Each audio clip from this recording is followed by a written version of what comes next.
नमस्कार, मैं हूं आपके साथ गौरव राजवेंद्र। बुलेटिन की शुरुआत करते हैं। सोमवार को राजधानी रायपुर के तेलीबांधा स्थित छत्तीसगढ़ बीज और विकास निगम कार्यालय परिसर में आयोजित संक्षिप्त कार्यालय के विभागीय योजनाओं के बेहतर क्रियान्वयन के लिए प्रदेश के सभी 33 जिलों के अधिकारियों को वहां भेजा गया और इस दौरान कृषि विकास और किसान कल्याण मंत्री रामविचार नेताम ने अधिकारियों के वाहन को हरी झंडी दिखाकर रवाना किया है। बता दें कि इस दौरान उन्होंने मीडिया से चर्चा कर अपने विभाग की जानकारी मीडिया के सामने रखी। प्रदेश में खाद्य और बीज उर्वरक की स्थिति को स्पष्ट किया।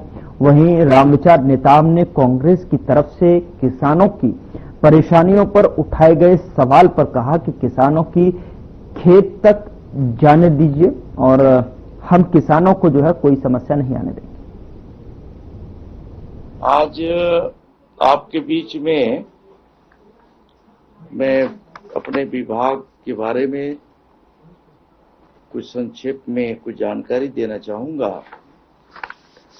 आप लोग को भी एक तरह से उत्सुकता होगी कि प्रदेश में खाद बीज और उर्वरक की स्थिति क्या है। वो अभी तक जो हमारा मांग है, उस मांग हमारा टोटल सभी खाद मिला के 1,46,000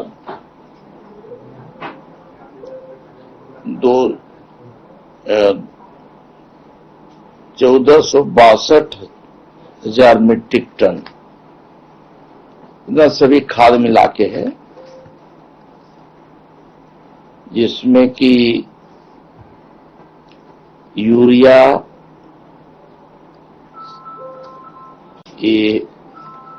712,000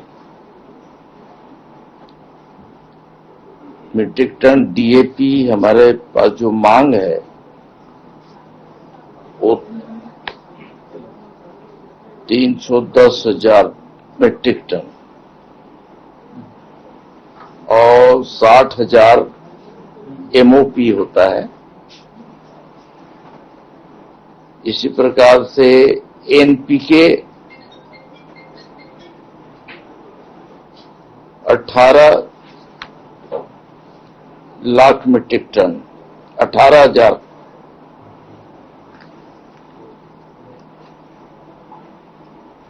वैसे और इसी प्रकार से हमारा एसएसपी ये करीब 2 लाख मीट्रिक टन का है।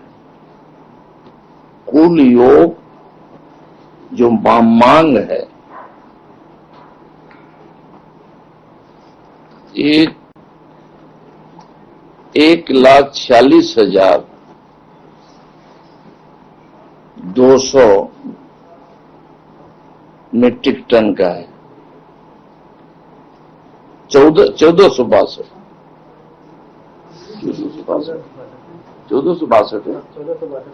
हाँ, 1462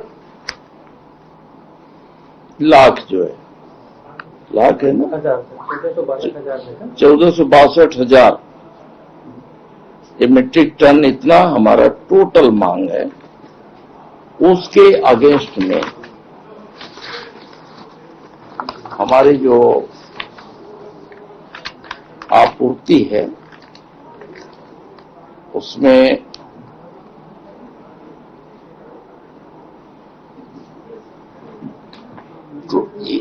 टोटल आपूर्ति हमारा 837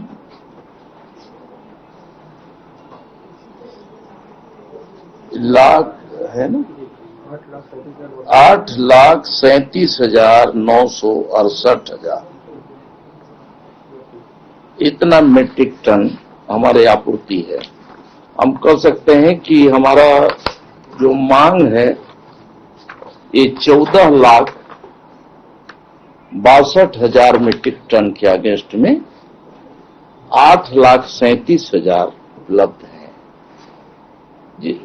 ये पहली बार है कि जब बीज का पर्याप्त उपलब्धता हमारे पास है, कोई कमी नहीं है, और बारिश जैसे जैसे प्रारंभ हो जाएगी वैसे वैसे सोसाइटियों तक सभी बीज हम उपलब्ध कराते जाएंगे और किसानों को उनके मांग के अनुरूप हम उन्हें खाद और बीज जो है उपलब्ध कराते जाएंगे।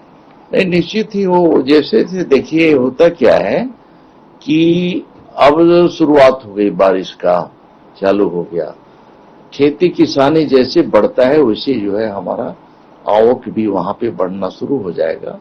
हम उन्हें हमारा रेक संबंधित जिलों तक जो रेक पॉइंट है वहां तक हम लोग पहुंचाना शुरू करेंगे। मैं समझता हूं कि अभी किसानों को खेत तक जाने दीजिए, किसानों की कोई समस्या हम आने नहीं देंगे, उनकी सभी शिकायतों के लिए हम बैठे हैं, उनका हम निराकरण करेंगे। विपक्ष का ठीक है, अपनी बात वो रखें, और मैं समझता हूं कि हम सकारात्मक सोच लेकर के आगे बढ़ रहे हैं। उनके लिए हमारा मंत्रालय, हमारा विभाग काम कर रहा है, हम उसे किसी प्रकार से परेशान हैरान नहीं करेंगे। मैं समझता हूं कि हम लोग हर साल कृषि दिवस को एक राम बलराम के दिवस के रूप में भी घोषित किया है, और बलराम जी उनका हथियार कहिए कि हल है। तो उस त्रेता युग में भी कृषि का कितना महत्व था, और साक्षात जो है भगवान बलराम को हम सब जो है पूजते भी हैं, जानते भी हैं। इसलिए मैं समझता हूं कि इस तरह का टीका टिप्पणी करना अभी जो है उचित नहीं है। पर उससे पहले कि कांग्रेस के सभी विधायक, जो ओबीसी विधायक हैं, उनको आज बुलाया गया दिल्ली। खड़गे और राहुल गांधी बैठक ले रहे हैं, और राहुल गांधी को ये भी संशय है कि घोषणा तो कर दी है, होगा कि नहीं होगा। अब उनका कौन सा मीटिंग चल रहा है, तुमको उनसे हम लोग का क्या लेना देना है। हमने, हमारी सरकार ने, देश के यशस्वी प्रधानमंत्री जी ने इतना बड़ा ऐतिहासिक निर्णय लिया जो भूतो न भविष्यति। मैं समझता हूं कि एनडीए की सरकार रही हो उस समय, अगर नहीं होती, माननीय प्रधानमंत्री नरेंद्र मोदी जी अगर नहीं होते, तो आज इसकी घोषणा भी नहीं हुई होती, और जातिगत आधार पे जनगणना करने का जो ऐतिहासिक निर्णय हुआ है वो भी नहीं होता। कांग्रेस वाले क्या बात करेंगे, करना होता तो पहले क्यों नहीं किए, एक भी तो आदेश नहीं किए।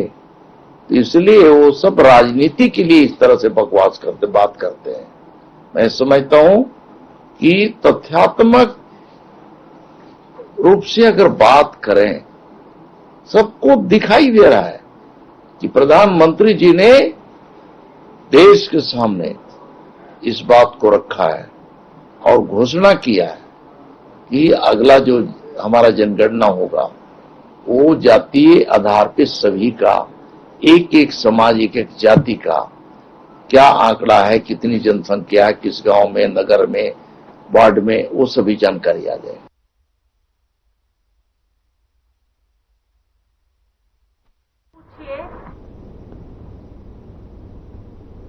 भारत के जापान को पीछे छोड़कर विश्व की चौथी बड़ी अर्थव्यवस्था बनने पर भूपेश बघेल के नकारात्मक बयान पर, जिसमें उन्होंने दावा किया कि केवल 20 कॉरपोरेट लोगों की संपत्ति बढ़ी है, और इस पर पलटवार करते हुए भाजपा के प्रदेश मीडिया प्रभारी एवं महालेखाकार छत्तीसगढ़ के पूर्व सलाहकार सीए अमित चिमनानी ने जो है कहा है कि कांग्रेस को देश की हर उपलब्धि से जो है तकलीफ है, और ऐसे में जो है वहां जो है देश की हर उपलब्धि से चिढ़ते हैं। जब जब देश आगे बढ़ता है तो देश का डंका विश्व में बजता है, तब तक जो है कांग्रेस के खेमे में मायूसी छा जाती है और उलझुल बयानबाजी करते हैं। पूर्व मुख्यमंत्री भूपेश बघेल का भी बयान इसी श्रृंखला में दिया हुआ एक बयान है। अमित ने कहा कि मोदी जी के नेतृत्व वाली सरकार ने केवल 11 वर्षों में 40 लाख करोड़ रुपए से ज्यादा तो किसानों के, युवाओं के, महिलाओं के खाते में सीधे डाले। देश के 25 करोड़ लोग गरीब रेखा से जो है ऊपर आए। जब जब भारत देश उपलब्धि हासिल करता है, कांग्रेस के लोगों में मायूसी छा जाती है। विश्व की चौथी बड़ी अर्थव्यवस्था बनने पर भी कांग्रेस के लोग अब रोने लगे हैं। पूर्व मुख्यमंत्री जी का यह बयान कि केवल 20 कॉरपोरेट लोगों की ही संपत्ति बढ़ी है, न केवल तथ्यहीन बयान है बल्कि निम्न स्तर की राजनीति से प्रेरित है। भूपेश जी, आपकी, सोनिया जी की और राहुल जी की ही संपत्ति पिछले 11 वर्षों में कितनी बढ़ी, इसका आंकड़ा आप देख लेंगे तो आपको स्पष्ट हो जाएगा कि आपकी भी आय बढ़ी है। 40 लाख करोड़ रुपए सीधे किसानों के, महिलाओं के, युवाओं के खाते में मोदी जी के नेतृत्व में डाले गए हैं। अब 85% भ्रष्टाचार करने वाली सरकारें खदेड़ दी गई हैं। 25 करोड़ लोग केवल 10 वर्षों में गरीबी की रेखा से बाहर आ गए। 16 लाख करोड़ रुपए का देश का बजट 50 लाख करोड़ रुपए से ज्यादा हो गया। लेकिन ये आंकड़े आपको नहीं दिखाई देंगे क्योंकि आपने देश विरोधी चश्मा जो पहन रखा है। भारत देश को जब कोई उपलब्धि हासिल हो तो उस पर एक आम भारतीय की तरह गर्व करना सीखें। और अगर आपने 20 कॉरपोरेट लोगों के ही संपत्ति बढ़ने का केवल आंकड़ा दिया है तो आपसे आग्रह है कि आपका, सोनिया जी का, राहुल जी का, सबका क्या आंकड़ा है इन 10 वर्षों में आय के बढ़ने का, उसको भी प्रस्तुत करिए।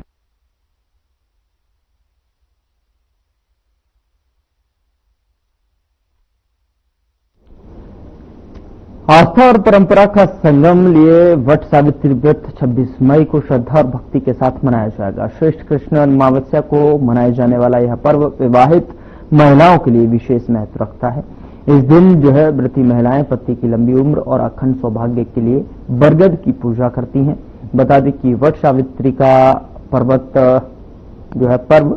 सुहागिनियों के लिए विशेष महत्व रखता है और इस दिन सती सावित्री की तरह पति की लंबी उम्र की कामना के लिए महिलाएं व्रत रखती हैं और वट वृक्ष की पूजा महादेव मानकर करती हैं।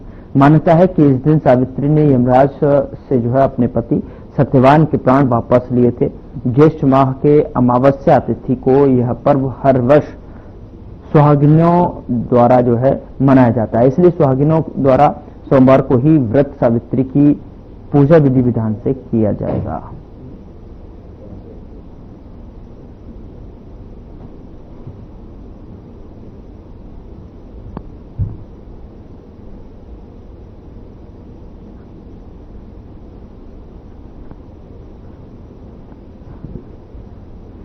गंगालूर पंचायत में सोमवार को समाधान शिविर का आयोजन किया गया, जिसमें बीजापुर जिले के विभिन्न ग्रामीण बड़ी संख्या में पहुंचे और इस दौरान ग्रामीणों ने अपने अपने क्षेत्रों की स्थानीय समस्याओं को अधिकारियों के सामने रखा। रिपोर्ट देखिए।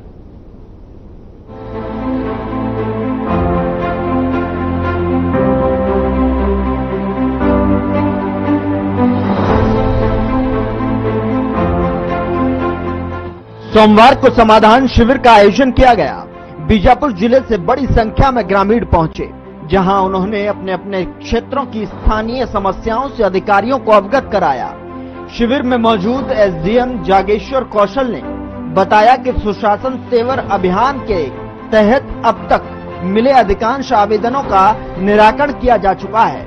उन्होंने बताया कि प्रशासन की प्राथमिकता है कि ग्रामीणों की समस्याओं का त्वरित समाधान हो। यहाँ इस गंगालूर क्षेत्र के 8 ग्राम पंचायतों का समाधान शिविर के माध्यम से यहाँ पर आज शिविर लगा है, जिसमें शासन के जो विभिन्न विभाग हैं अपनी स्टॉल लगाए हैं और लोगों को उनके जो समाधान सुशासन तिहार में जो आवेदन प्राप्त हुए उन आवेदनों के निराकरण के बारे में यहाँ मंच के माध्यम से जानकारी भी दे रहे हैं। और इस गंगालूर सेक्टर में जो 8 ग्राम पंचायत हैं उन ग्राम पंचायतों में लगभग 1372 आवेदन प्राप्त हुए थे, उसमें से पूरे आवेदनों का निराकरण हमारे विभाग द्वारा किया गया है।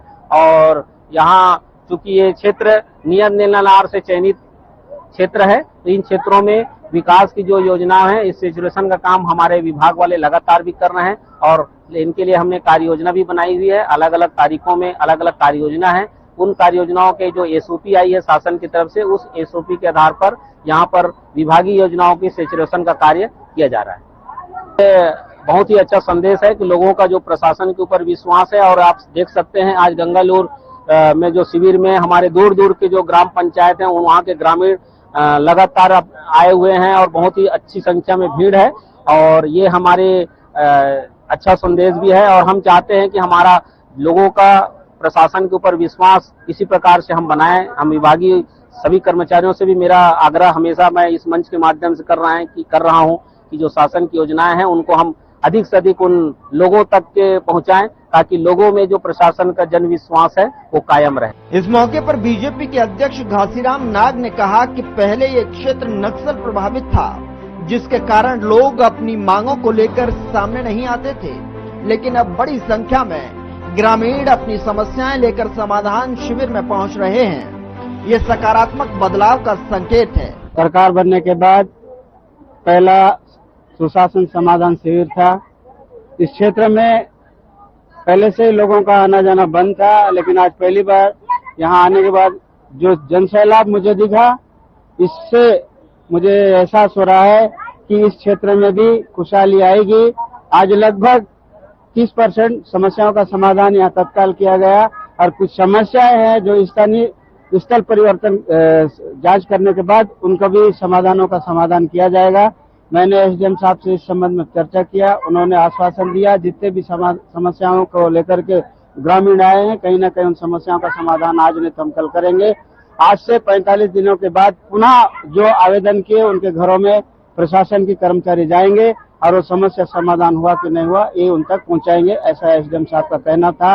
और जो आज इस क्षेत्र में खुशहाली दिख रही है, इतने वर्षों के बाद ये खुशहाली कहीं न कहीं आने वाले दिनों में ये अपने क्षेत्रों तक ये खुशहाली जाएगी, और क्षेत्र की जो विकास है, मूलभूत विकास है, रुकी हुई थी, सड़क, बिजली, पानी और शिक्षा, उन क्षेत्र में भी सरकार फोकस किया है, और इस शिविर के माध्यम से उन क्षेत्रों में भी समाधान करने की सब योजनाएं चल रही है, और आने वाला समय इस क्षेत्र का विकास के लिए एक बहुत बड़ी आयाम लेकर आएगी, ऐसा मेरा सोचना है। समाधान शिविर में मुख्य रूप से सड़क, बिजली, पानी, स्वास्थ्य और शिक्षा से जुड़ी समस्याओं को ग्रामीणों ने उठाया। वहीं प्रशासन ने आश्वासन दिया कि सभी समस्याओं का जल्द से जल्द समाधान किया जाएगा। इसको लेकर लोगों ने भी प्रशासन पर भरोसा जताया। कि सभी अपनी समस्याओं का चालू हुआ समाधान करने के लिए यहाँ आए जरूर है। कई अधिकारियों को आप सभी से अनुरोध है कि प्रशासन और शासन नहीं हुआ, इस प्रयास में भरपूर सहयोग करें। उनके नियमानुसार किसी पट्टे जो प्रक्रिया होती है उस पर आप आगे आकर अपने जनप्रतिनिधियों को भी अवगत कराया गया, अपनी जरूरतों को बताइए, कोई निराकरण ताकि प्रशासन और यहाँ के जो कर्मचारी हैं सभी विभाग के आपका एसडीएम सहयोग कर सके और सही मार्गदर्शन कर उन्होंने हमें आपका समाधान कर सके। यही हमारी सरकार भारतीय जनता पार्टी। फिलहाल समाधान शिविर में लोगों को प्रशासन ने आश्वासन दिया है कि उनकी समस्याओं का समाधान किया जाएगा। इस पर लोगों ने भी भरोसा जताया है और उम्मीद कर रहे हैं कि उनकी जल्द सुनवाई हो। Bureau report.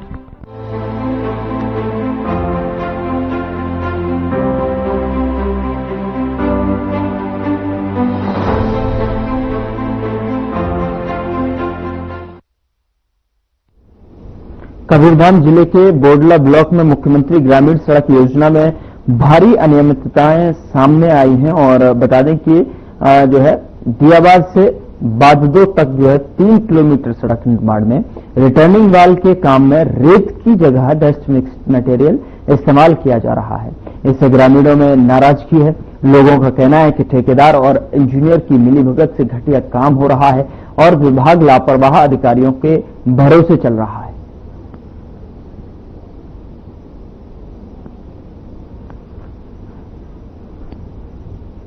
बद्दो से दियाबाद रोड में पहुंचे हैं, जहां यहाँ पर डस्ट से पूरा गुणवत्ताहीन कार्य किया जा रहा है, जो मिक्स मटेरियल। आइए हम यहाँ पर जो गांव के निवासी हैं उनको पूछना चाहते हैं क्या क्या नाम है आपके? शंकर पटेल। कहा तो यह दियाबाद से बद्दो तक रोड बना थे, पक्की सड़क, तो डस्ट ऐसे मिक्स मतलब सड़क बना था तो हम लोग हटाना चाहते हैं, बंद करना चाहते हैं। रेता गिट्टी के साथ में बनना चाहिए। अब का मांग करना चाहते हैं? बस हमारे सड़क पक्की अच्छे से अच्छा बनना चाहिए और लोकल मटेरियल से बना था तो हम बंद करवाना चाहते हैं। इंजीनियर लाइन भी बात करें तो आधे घंटे बाद पहुंचा था पुलिस से। कहाँ उपयोग कर? रेत गिट्टी है, डस्ट भी उपयोग हुआ थे, हल्का मात्रा में करा था डस्ट। यहाँ आने वाले टाइम में से डस्ट जल्दी से कुछ परेशानी है भैया, रहे खिलाफ सामने वाले जाना है। वो हम तो लेबर आदमी है, जिसे अधिकारी बोली जिसे करबो काम ना बंद कर दे, वो जिसे डलवाई जिसे डालबो कर। अंबेडकर अस्पताल में बाउंसर्स ने मीडिया कर्मियों के साथ में मारपीट की है और आपको बता दें कि रायपुर में हुई चाकूबाजी की घटना की रिपोर्टिंग करने पहुंचे थे। इस दौरान रिपोर्टर को बाउंसर्स ने घायल शख्स से बातचीत करने और न्यूज बनाने से रोका। क्या है पूरा मामला, रिपोर्ट देखिए आप।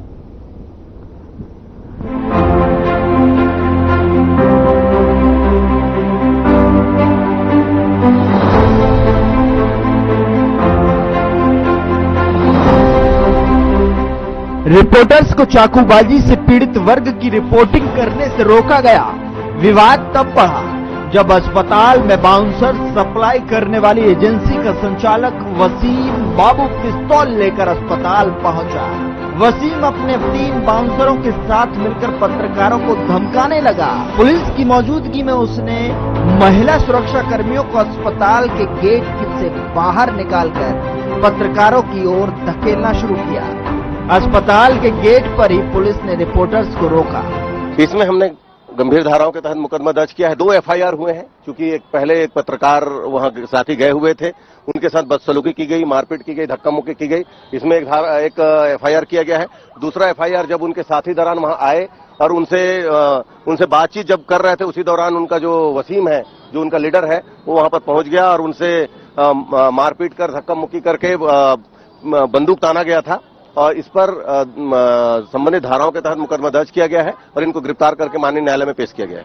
जो भी धाराएं हैं, यदि इनकी हथियार अवैध हैं तो अवैध हथियारों की धाराओं के तहत, क्योंकि हम तो वही लगाए हैं। अभी 25-27 आर्म्स एक्ट है, इसमें यही है, क्योंकि उनको हमने जब लिखा तो उनके पास उस समय कोई लाइसेंस नहीं था। बाद में यदि लाइसेंस पेश किया जाता है तो हम लाइसेंस निरस्तीकरण की कार्रवाई के लिए लिखेंगे। सभी पत्रकार बाउंसर के खिलाफ कार्रवाई की मांग लेकर विरोध प्रदर्शन करने लगे।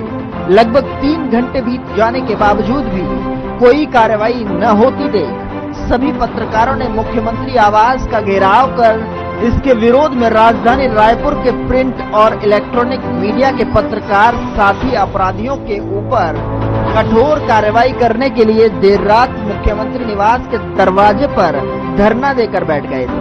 और पत्रकारों के प्रवेश के लिए क्या व्यवस्था करेंगे वो भी बताइए। बिल्कुल नहीं बताइए सर, आप बताइए कैमरे के साथ बताइए। आप लोगों से आपकी व्यवस्था के अनुसार आप लोगों से सब लोगों से मेरा आप लोगों से अभी प्रिंट मीडिया वाले भी हैं, इलेक्ट्रॉनिक मीडिया वाले हैं, सब लोगों से मेरा निवेदन है, आप लोग जरूर आइए। प्रकार से प्राइमरी किसी भी जो मरीज के संबंध में अगर जानकारी लेने आते हैं, आप लोग आइए, प्राइमरी इलाज हो जाने दीजिए, उसके बाद आप लोग बड़े आराम से लीजिए, जानकारी लीजिए, हमें कोई नहीं। आप इसकी सूचना गेट में देंगे क्या? जो लोग बिल्कुल बदतमीजी बिल्कुल बर्दाश्त नहीं की जाएगी। बिल्कुल आप बता दें। एक मिनट और मैं और बोल रहा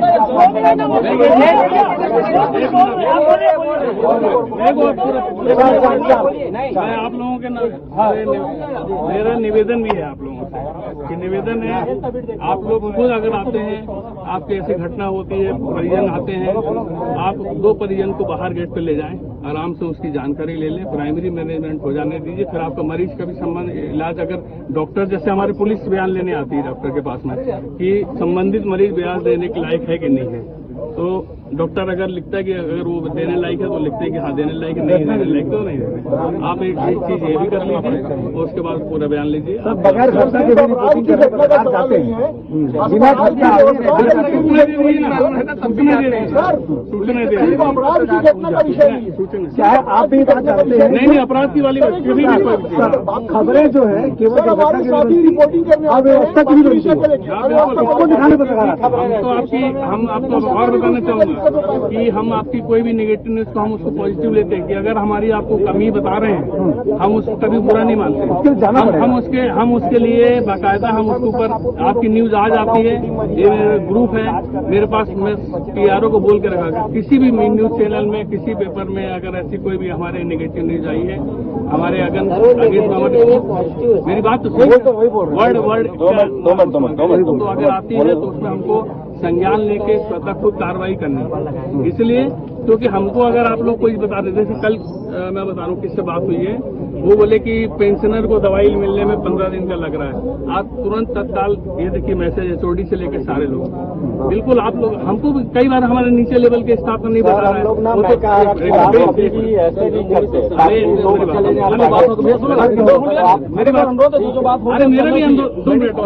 इस मामले में मौधापारा थाना पुलिस ने FIR दर्ज की। बाउंसर एजेंसी के संचालक वसीम बाबू और उसके दो साथी बाउंसर को गिरफ्तार किया गया। खबर है कि वसीम के घर से पिस्तौल और गोलियां बरामद की गई। Bureau report.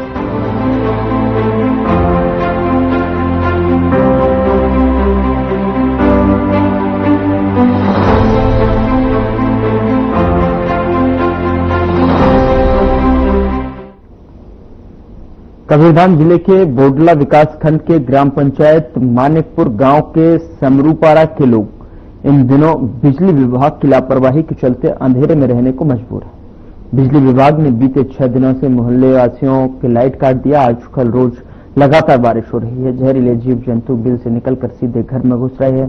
रात के अंधेरे में खासकर जहरीले सर्प भिक्षु और खतरा बनता रहता है। गांव के लोग बिजली की समस्या बिजली विभाग के अधिकारियों को कई बार सूचना दे चुके हैं, उसके बाद भी कोई सुनवाई नहीं हुई है।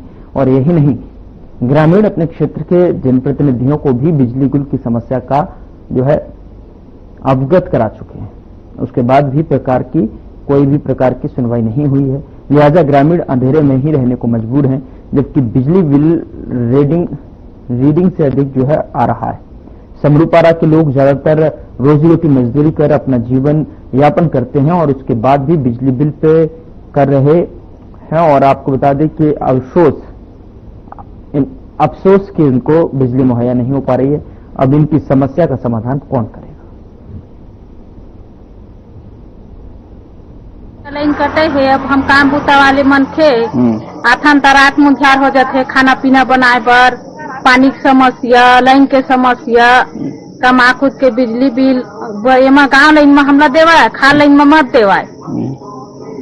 हमारी ही ये है। अब फोन करथन तो ओला फोन कर ऐसे कही था। आज बनही काल बनही कैसे तैसे हफ्ता भर हो जाते। अंधेरा में बिता था। लड़का छगो मच्छर माछी सबके परेशानी है।